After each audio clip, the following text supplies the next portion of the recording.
Right, so welcome to the Writer's Playbook, Do's and Don'ts for Strong Writing.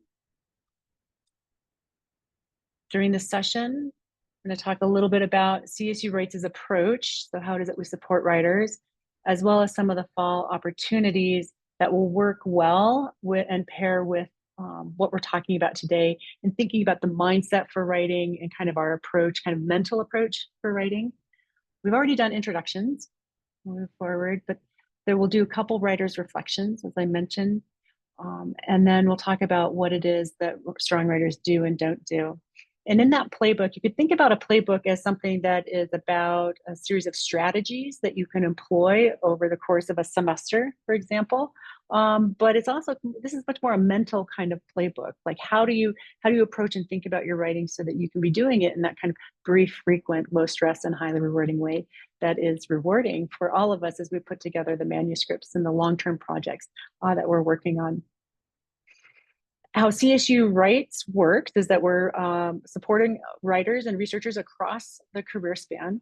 We know that researchers, just also talked about, often don't identify as writers.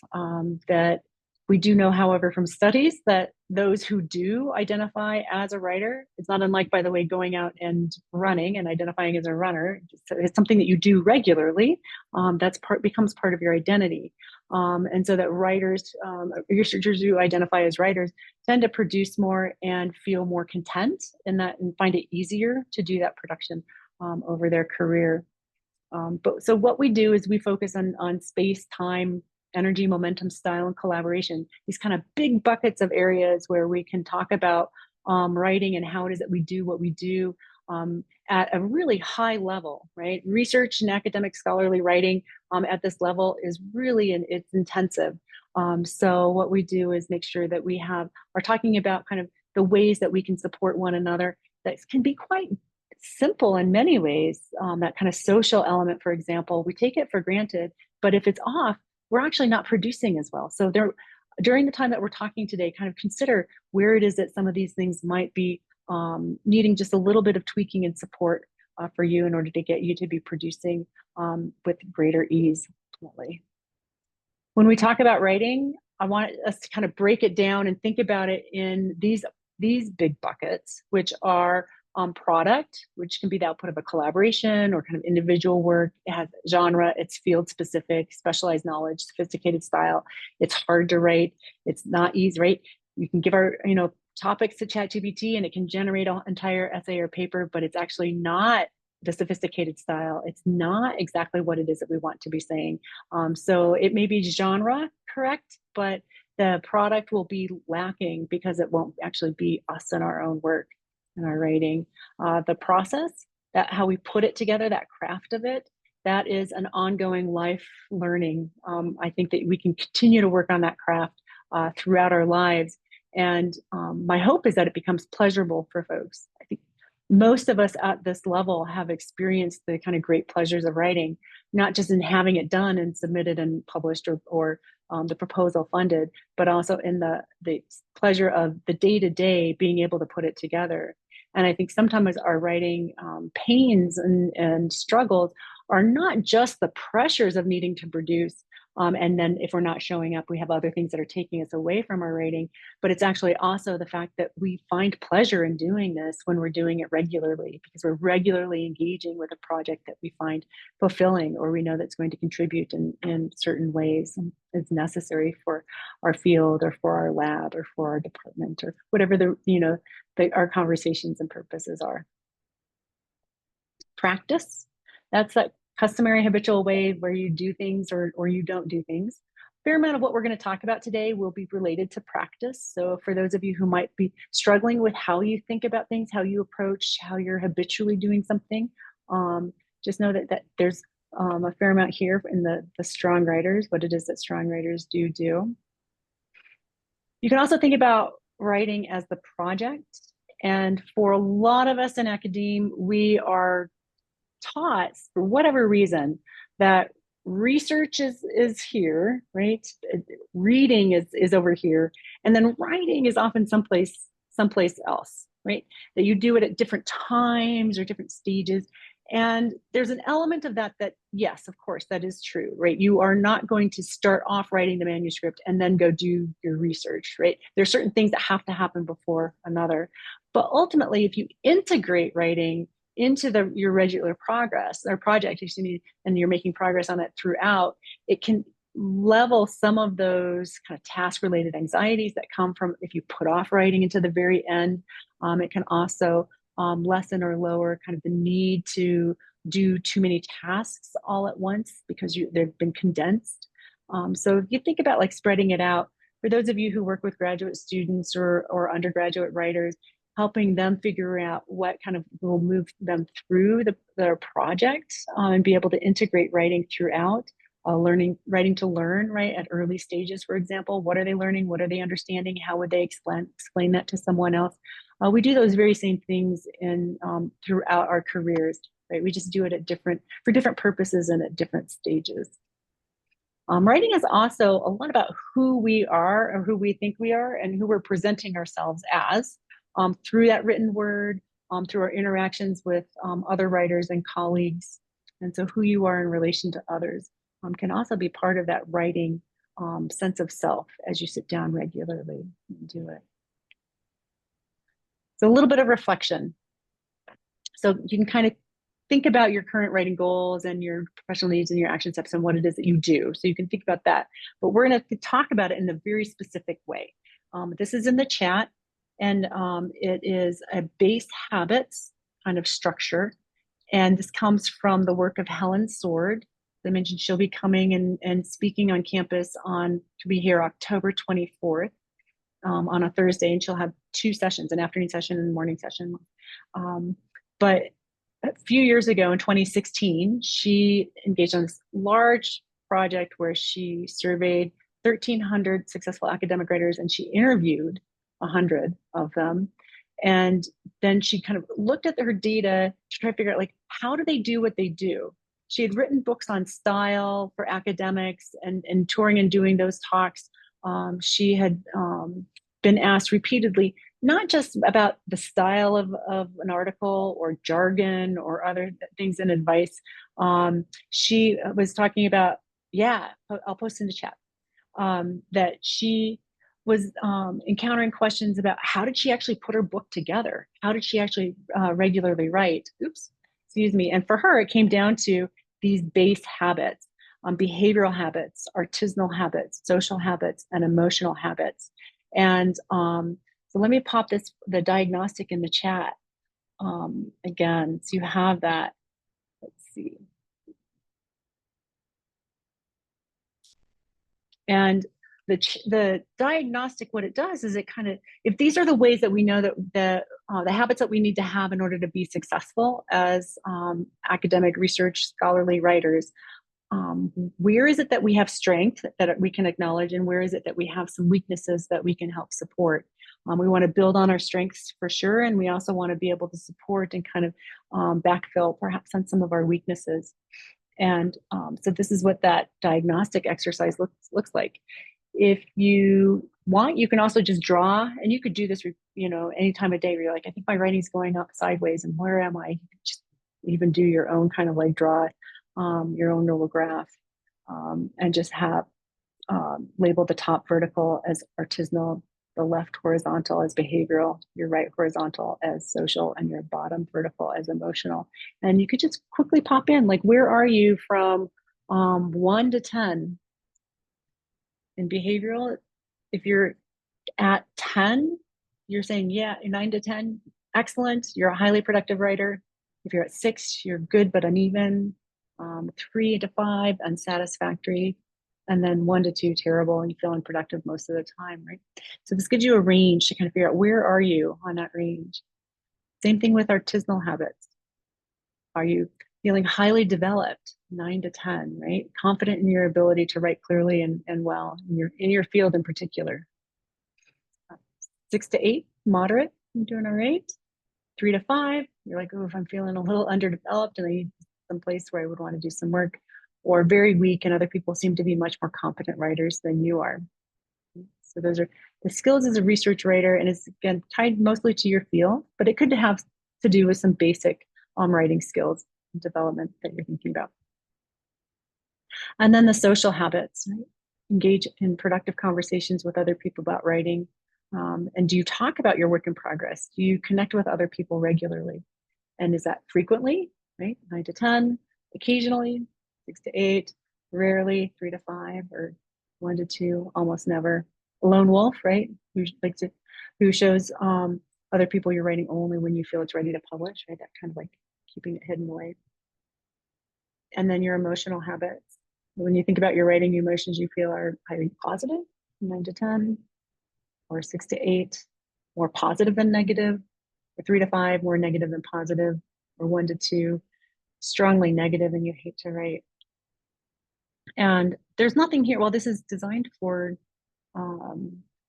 academics and professional researchers. This is something I think that for those of you who are working with students, feel free to take it and use it and see how are they feeling about their writing.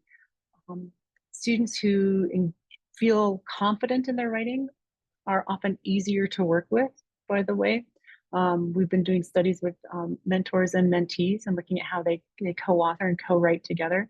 And some of the findings in that have been less about needing to develop basic writing skills, but the need for folks to develop confidence. Because if you're confident, you're willing to, or much better able to receive feedback, process feedback, and learn from that feedback, no matter what stage you're at. Right? So, kind of how you're processing or how you think you're working with others is really important, and you can gauge that at any step along the way where it is that you are with your writing.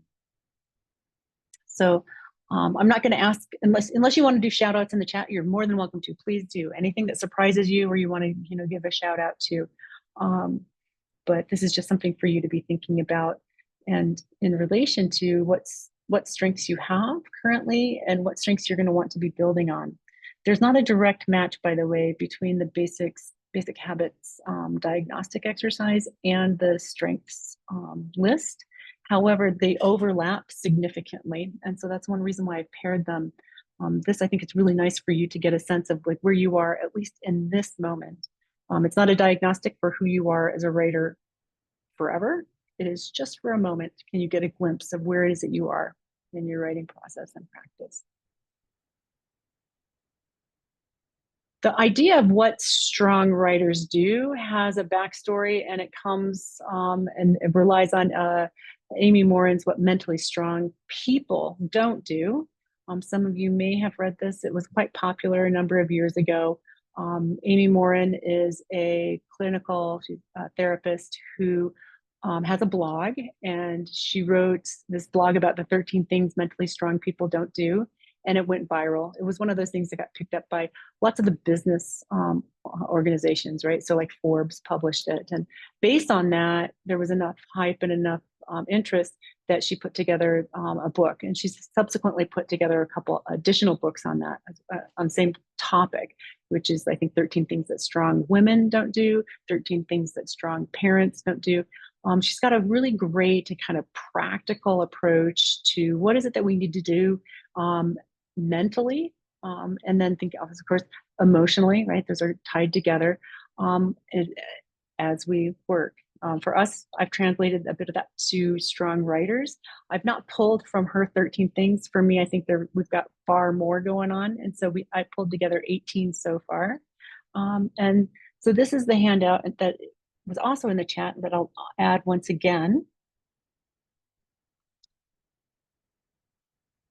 And this is something that you feel free, by the way, to share out with also with your students or colleagues or whoever you think would be interested and benefit from really thinking about like what it is that if you're going to be a strong writer, what don't you do? And if you're going to be a strong writer, what do you do? Amy Morin focuses largely on what strong writers, or what, excuse me, mentally strong people don't do.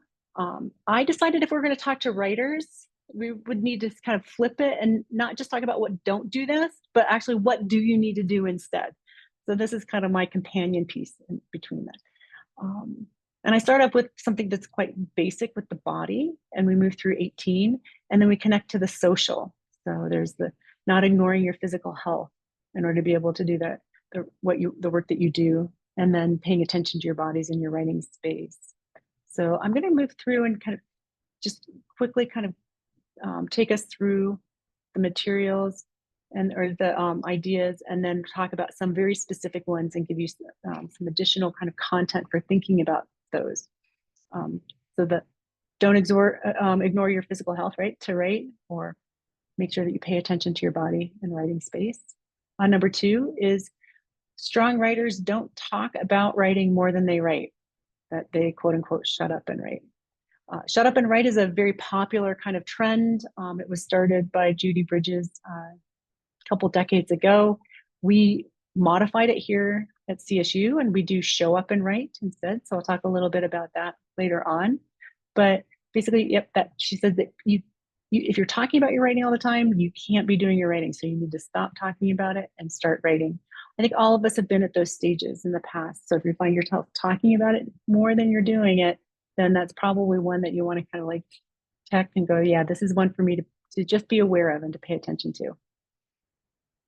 3, strong writers don't assume that they'll find time to write later.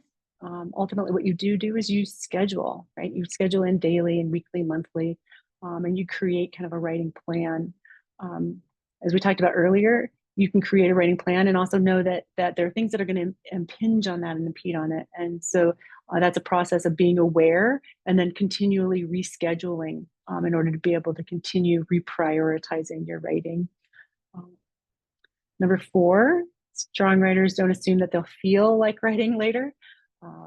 You just show up when you're scheduled and you continue moving your project forward, because those long projects, you're at some point in time, they're just going to feel like a slog perhaps, and you may not feel like writing, right? And so if you wait to feel like it, it's hard to get those large projects done in a timely fashion.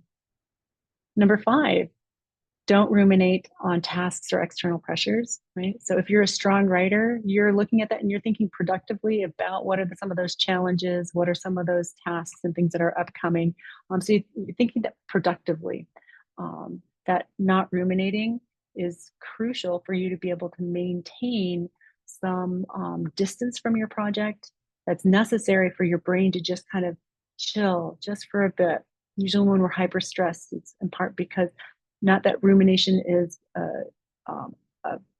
it can be a precursor, right? It's part of the stress process, but just catch it when you're doing it. Strong writers also don't think that they should already know how to write. Right? They recognize that writing is complex, and it's who they are will change as writers over their career span. You will continue to grow. Number 7, strong writers don't just sit down and write. They prep before those sessions so that you have a sense of what it is that you're doing, or you know that you're going to build in some prep at the beginning of that session. I think one of the challenges that a lot of us face is that we, in feeling the pressures of a deadline or a push, will sit down and be like, all right, I'm here. I finally have the time.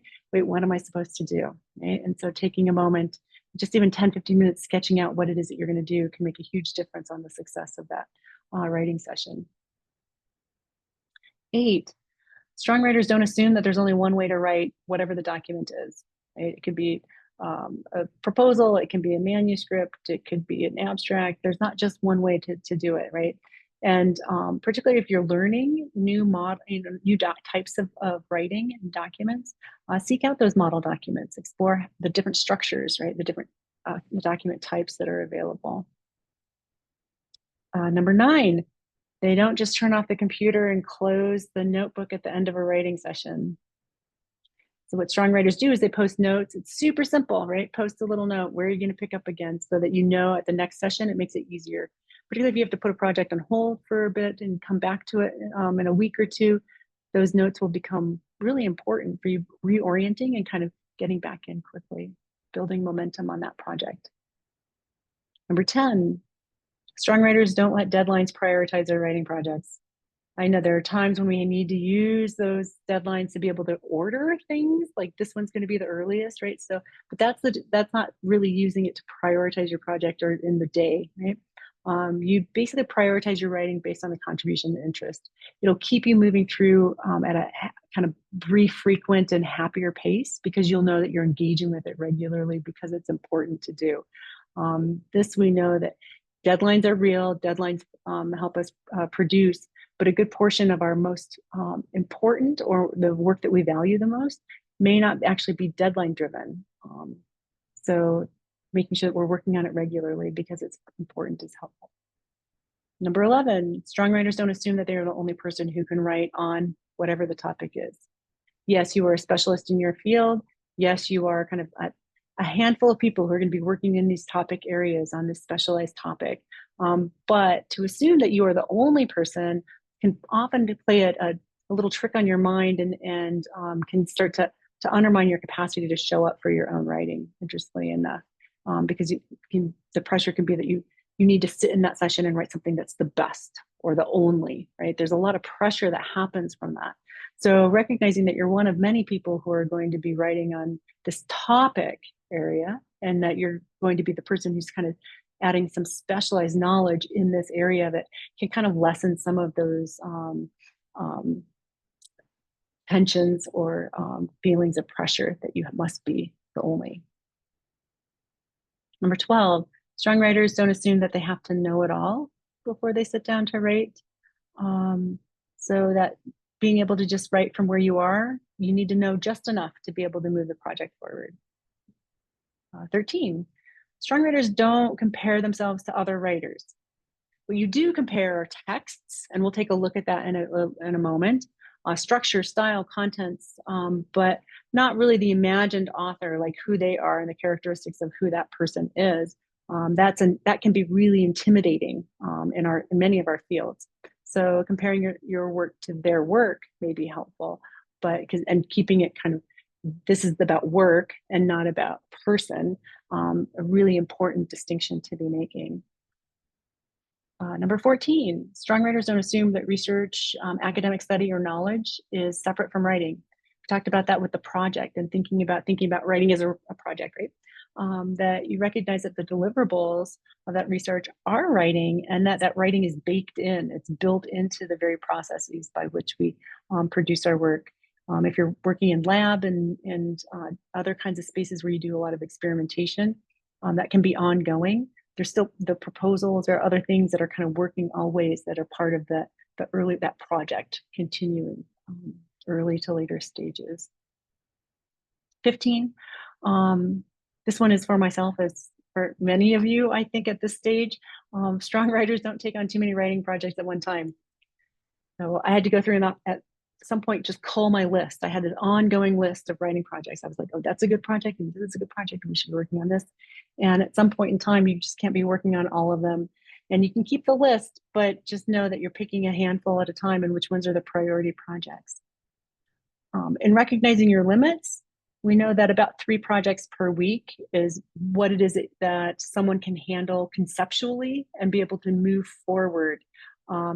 Generally, unless you're splitting your time equally among all 3 of those projects, you're not going to be moving all 3 forward in the same way. So having, again, a priority system to be able to move those projects forward is super helpful.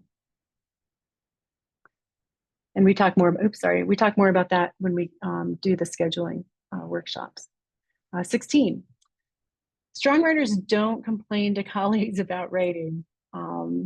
I think there's any number of ways that we can complain, anywhere, when we're moving through earlier stages and doing coursework and course assignments where, we start we will have conversations that where we problem solve perhaps, but also complain a fair amount about the project or the type of tasks that we're asked to write.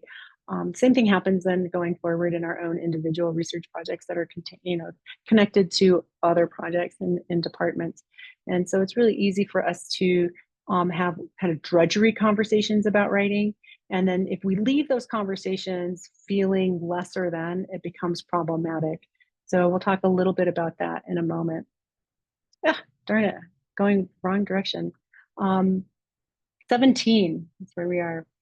Strong writers don't let discomfort keep them from asking for feedback on those drafts from peers and mentors and edits. And you can ask for feedback across all stages, the early stages through late, and If you find yourself getting, as a person who gets nervous and sending out your work for early inspection, just note that and know that that's probably something that you want to then work on. Just make it a little bit easier. The more you get feedback at different stages and know who to ask for giving feedback at different stages, the easier it is.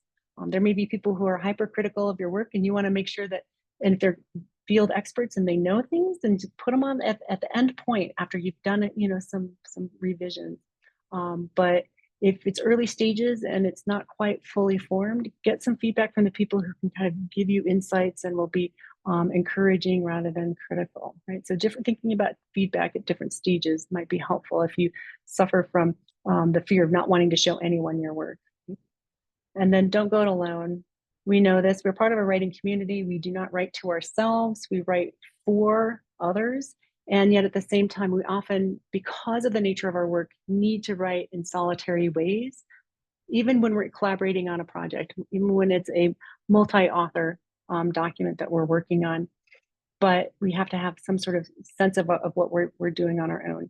So participating in a writing-focused community, being able to ask for that feedback and connect is just super important.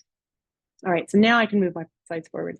And so in just a moment of reflection, I'd like for you to think about which of these resonate or kind of call to you, and some of the things that you would want to work on. For our purposes here, I just selected a handful based on conversations that have been previous through CSU Rates programming this semester, and then ongoing and will be considered and helpful. But you could, any of these, right? And I think mostly, finding the time and feel like writing, we've covered those in the scheduling workshop, so we're not going to spend too much time there. But if you have one or two, it's a good to just check them off and kind of identify which one it is that you see.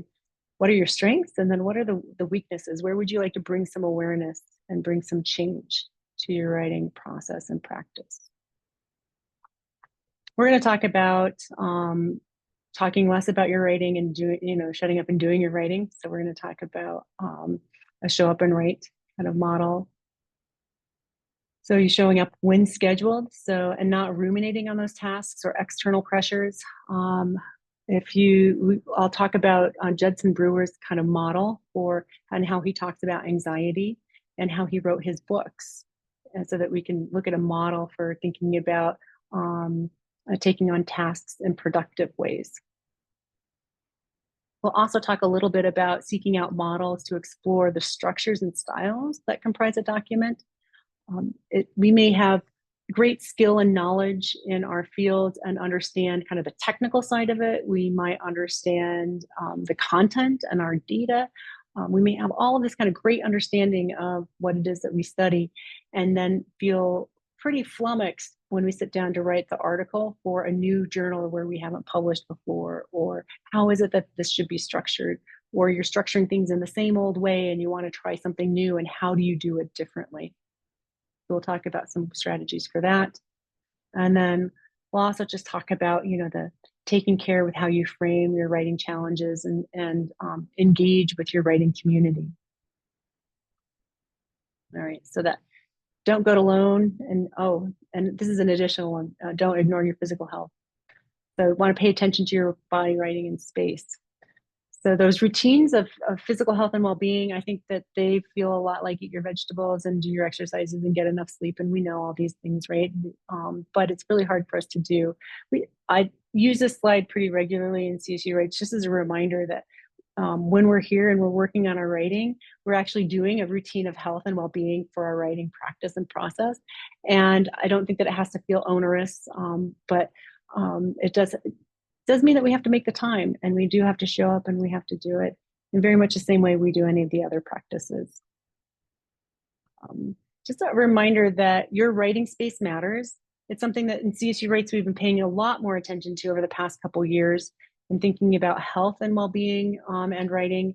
And it's really easy for us to go towards mental health when we're talking about writing and our health and well-being. But just a reminder that showing up into your space and what that space is like and how is it that you're using it is really important. I wrote most of my dissertation, I think, in coffee shops, and it seemed to work well for me. But I also wasn't there for I wasn't there for 8 to 10 hours at a time, right? It's very easy for us in our offices to be able to sit for extended periods of time. So we want to just make sure that we're getting up and we're moving, that we've set up a space that is conducive to us maintaining a physical health as well as mental health and emotional health. Love this slide. I use it regularly myself. It's just because it's such a great reminder, and it's rooted in data from Robert Boyce, who was a psychologist and studied stalled writers. And I just love that it's just a reminder of, like, if you're binging, you may feel like you're producing a lot during those binge sessions, but over time, you're actually not producing as much as a regular writer, in part because bingers tend to not produce any more in their writing sessions per session and per time than a regular writer does. But by the regularity, the regular writer produces significantly more. So you can look at the more binges you have per month. Like, by the way, it also means that regular writers are not binge free, that binges happen, deadlines happen, but that you want to keep those to a minimum. And if you're working with students, graduate students, making sure that they are also practicing in ways that means that they're not writing at the last minute, super, super helpful. If you're running a lab, if you have a research group, if you build in writing, again, thinking about conversations and making it explicit, part of the regular conversation on how you're doing, how's that project moving forward, not as the kind of pressure kind of filled conversations that you might be thinking about, but like, how's this really going? And how do we have formative conversations about our writing can really help make it so that people aren't hiding away and aren't just avoiding their writing practice. Don't assume that you're going to just feel like writing later, and that showing up and writing. That show up and write, I think it's crucial for us to acknowledge that there are going to be times when we show up and we actually don't feel like doing what we do, but that we want to get the manuscript moving forward, and that we recognize that the value is in the work that we're doing. CSU Writes, we have show up and write. In fact, I'm sitting in the room right now where we hold some of the sessions in the Walnut building. A couple hours or twice a week, 3 times a week. If you're having a hard time getting showing up on your own schedule, then you can put show up and write on your schedule, and then you just leave the building, go to someplace else on campus, or put a do not disturb sign on your door, and but colleagues know that you've jumped into a virtual writing session. In order to deal with that kind of notion of like how you feel when you are thinking about your writing, and do you really want to engage with your writing, or is it you're trying to avoid avoiding your writing? If you don't feel like it, and it's often because writing can feel charged or knotted, maybe there's some pressure on the document that you need to be producing, and so going with Judson Brewer's notion of unwinding anxiety, he has a lot of data talking about the value of practicing what he calls RAIN, or mindfulness. There's a RAIN practice of recognizing and then allowing, and then kind of getting curious about it, and then noting and just naming it, like, I'm avoiding. You just name it, and then you can understand, and then get to to relieve some of that pressure. So if you pause and you approach kind of that experience with curiosity, some of those knots can get a little bit looser. Judson Brewer talks about it as the bigger, better offer. What you're doing is then training your brain rather than to see writing as something that is something that could be potentially painful and should be repeatedly avoided. That you go for something that is like, okay, it wasn't as bad as I thought. This is better, right? So you see that the behavior that you would be engaging in is actually not ultimately rewarding. I think what happens sometimes if you're a professional procrastinator, is that the feeling of relief of not showing up for a writing session that might be challenging. That's what you're training your brain to feel, is that feeling of relief of not having to do a task. But ultimately, then you have only just postponed the task that needs to be done. You haven't change the nature of it. And so finding that kind of place where you can sit down and engage with the writing, do what you need to do, and feel accomplished at the end of it, not for having accomplished the entire task, but just at least that you sat down. And for if you're really struggling with a project, that can just be, it can be really, really hard. And so to sit down and just even write, like, I'm struggling with this. I don't know where it's going. Thought I was going to be writing about X, Y, and Z, and now it seems like I'm writing about X, Y, and Y, whatever the things are, you know, and see if you can kind of get it loosened up, so that you're bringing awareness and curiosity to it and not letting it drive you. I think sometimes what happens is if you're not showing up for your writing, it can be a week or more, and you're like, well, how did that happen? So bringing awareness and like more regularly will help you catch that. Judson Brewer's Unwinding Anxiety. I've talked about his work in the past for some sessions, but if you have folks in your lives who deal with anxiety, struggle with it, it's a great read. I like his book because he talks about at the very end how he wrote his books, which is through using the mindful practices that he recommends for being able to address craving minds or unwinding minds. And I think, or unwinding anxiety for anxious minds. And so when he's addressing those particular issues, he's also then engaging in the very practice of being able to do the work that he needs to do. So as academics, I think he works as a really good role model for us in that regard. So quick summary, he talks about addiction and it being continued use despite adverse consequences. And he argues that anxiety and addiction are very similar in the brain, and that they can be addressed by similar principles, that you identify a habit loop and then use mindfulness to change the way that your brain values that behavior. And it's the adverse consequences that I think that are kind of key here, that if you notice that the places where you are wanting to build in some strengths have to do with inherent adverse consequences, being aware of those can be super helpful. He talks about his writing loop in graduate school. Again, he's an MD and a PhD. And he says that you have this trigger that have, you've got a trigger, a behavior, and a result or a reward. And he said the trigger would be a deadline for a writing paper, right? You've got deadlines that are pushing you. The behavior would be to check the New York Times website, and he says again. And then the result is that he felt up to the news, but he felt behind on his work. And so that's a kind of knotted pattern that he was in with his own writing. And he talks about how he wrote his books, as I mentioned, and how he wrote Craving Mind was that he recognized that he had the proper background, right? That he knew that there was some confidence there, that he understood that he was a good person to be writing this book, that he had the interest, he was interested in it, that he had the knowledge, right? He'd been studying mindfulness for more than 20 years and addiction for about 10 years. And that in his experience, he'd been practicing that mindfulness for about 20 years and treating patients with addictions for about 9 years. So he had all of the kind of prerequisites that he needed to be able to write it. And so that's kind of the first understanding of it. And then this is what's fascinating.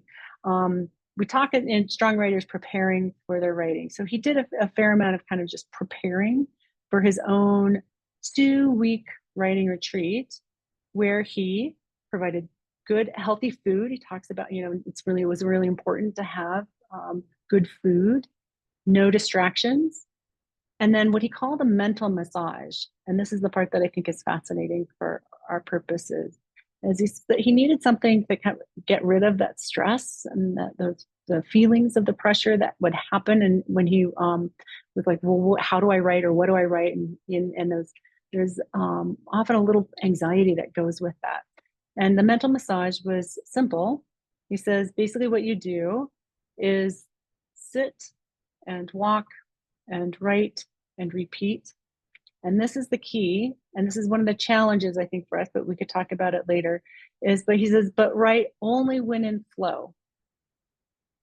So again, I want you to think about the context in which we're talking about the notion of writing only in flow, which is the context is a 2-week writing retreat where his wife took the kids for 2 weeks and went to see grandma and grandpa, right? So the kids are gone, limited distractions, structured with food, and kind of his basic needs are taken care of, which allowed for him to focus and create this space of flow so that he could draft out.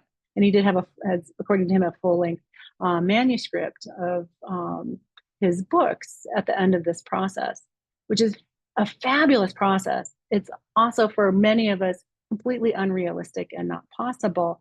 However, I do think the sitting, the walking, the writing, the repeating, and then trying to write when in flow, that can be helpful for us if we're looking for what are the rituals that are going to help us make sure that we're showing up when we say that we want to show up, that we are honoring our own schedules, and kind of making sure that we are in a good place for being able to make the most out of our writing sessions. I think it's a kind of helpful guide. So when he talks about interest, knowledge, experience, and then the enjoyment in writing, right? There's a pleasure there that goes with that. And it's the connection with our project in meaningful ways, for sure. Ultimately, strong writers don't also assume that there's only one way to do this. So even for what I just mentioned in the practice of Judson Brewer, that's not the only way, right, to do that. There's also not only one way to write a particular kind of document. And so if you're feeling stuck, right, seek out new models and documents to explore those structures and styles that comprise a document type. Document types change, by the way, over time. Blogs, for example, didn't always exist.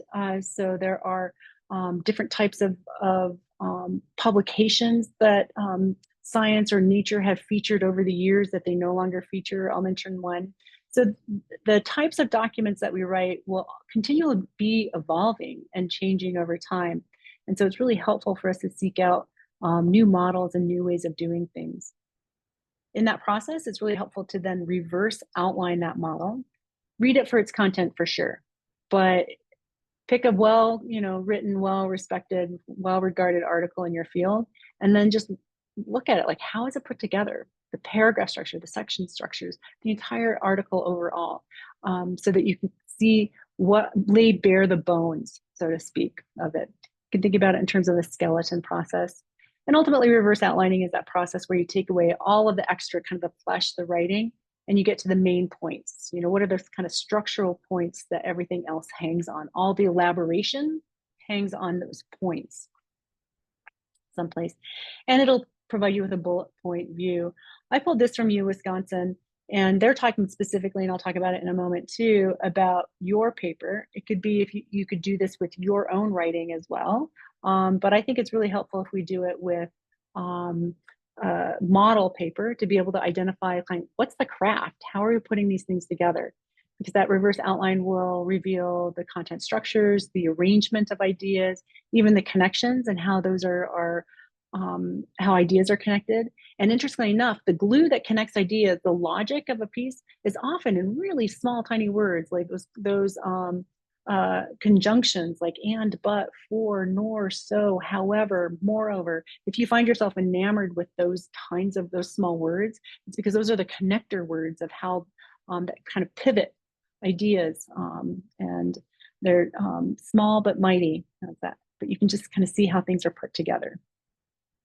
I like using, and for those of you who work with students on their writing, this is a great way to do it if you're doing scientific writing. So the Brevia pieces that they used to publish in science, they no longer do, by the way.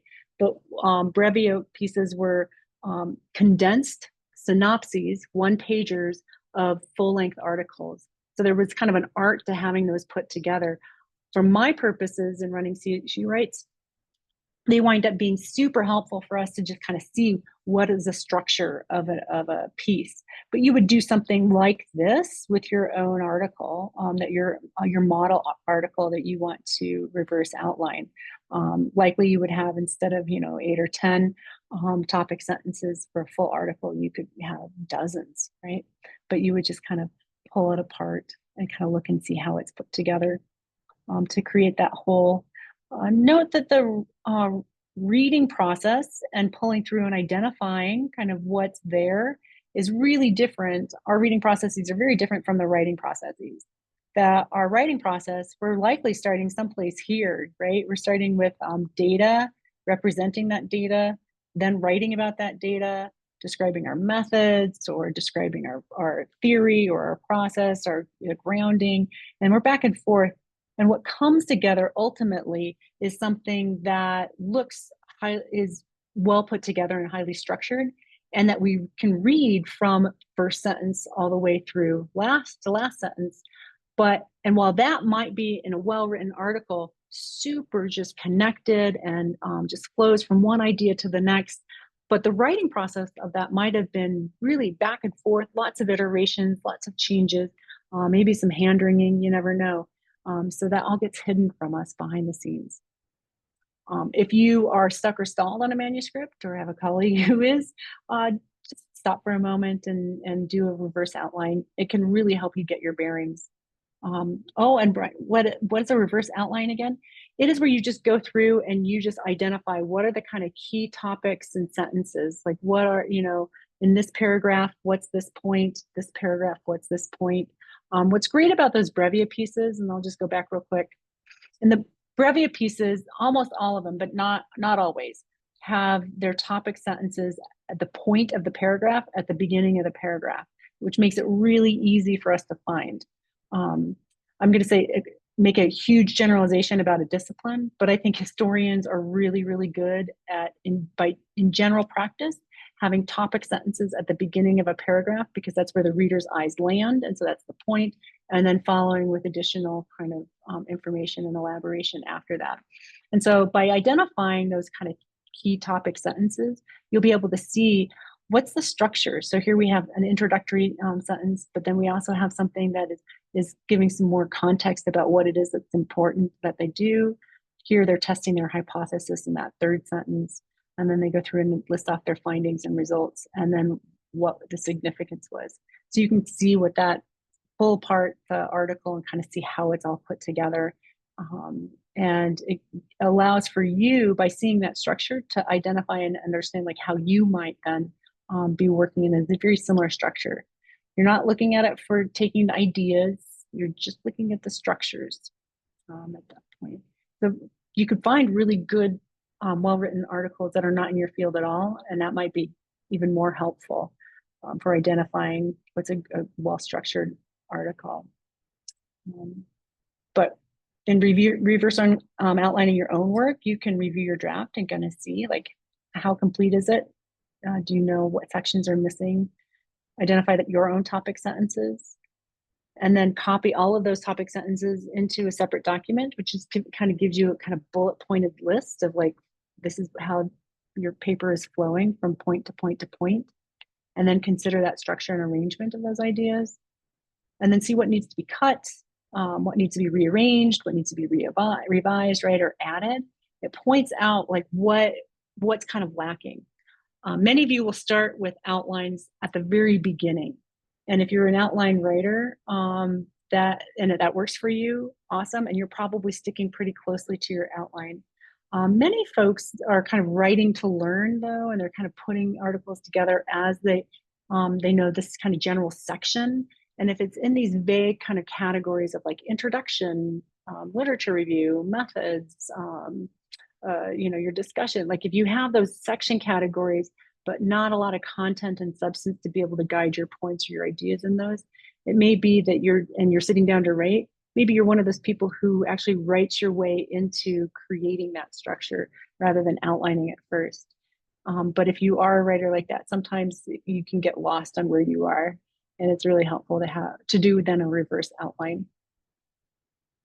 And then return to that draft after you've done all of this and made those decisions, and then bring what works and then add in what you need to add, and then of course leave the rest. And I almost always find that I have added in 2 or 3 different places the same point, but just in different ways. And so it's a lovely way to kind of catch those redundancies too.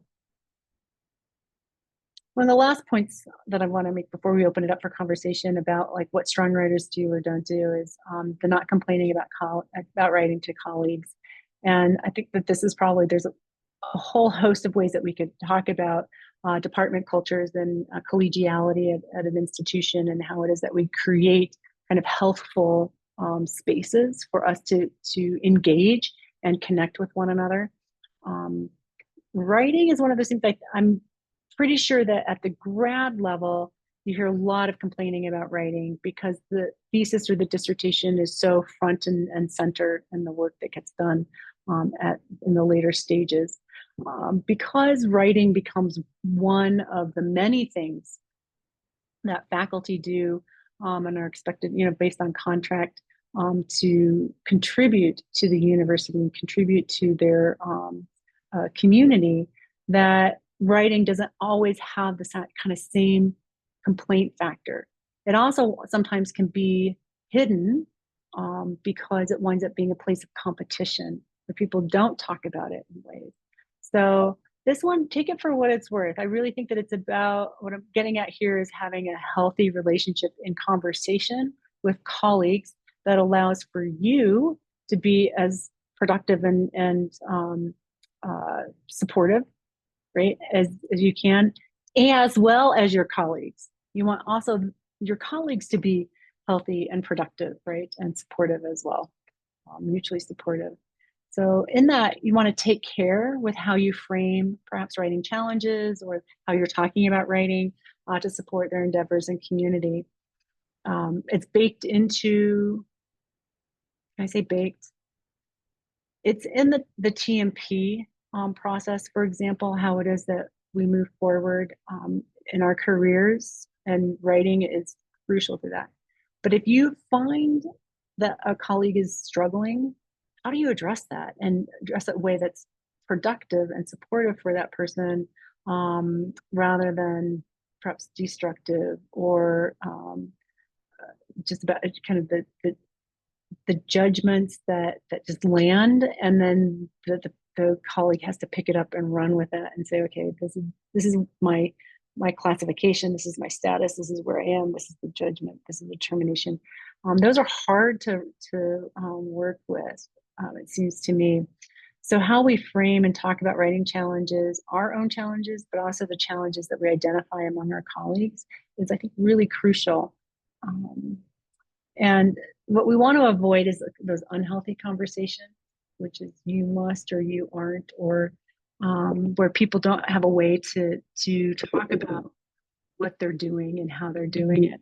I'll share something from Jolie Jensen and her. She ultimately wound up not doing the study or doing the book, but when she came and talked at CSU, and she'd written a book, U Chicago Press, on Write No Matter What for academics and researchers.